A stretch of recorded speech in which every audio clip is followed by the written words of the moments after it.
اسم من زینه. 5 سالم بود که این اتفاق افتاد. بابام همیشه منو میبرد پیش یه دکتر. البته بابام بهش میگفت دکتر، وگرنه فکر نمی‌کنم اصلاً دکتر واقعی بود. خیلی میرفتیم پیشش، اما بیشتر آخر هفته ها میرفتیم اونجا. مطب دکتر پر از عروسک‌های باب اسفنجی بود. ولی از اونجایی که بچه بودم برام سوال پیش نمی اومد که چرا همچین عروسک‌هایی داره.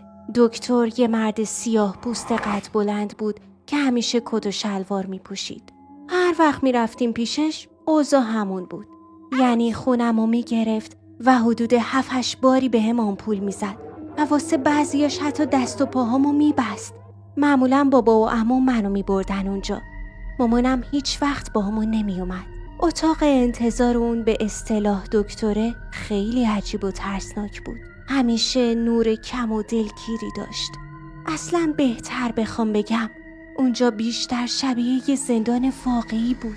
همه جاش خاکستری بود و دور تا دورش با سیمای خاردار احاطه شده بود. یه راه ورودی داشت و یه راه خروجی. وقتی مهد کودکم شروع شد تمام اون دکتر رفتن تموم شدن و دیگه هیچ وقت نرفتیم.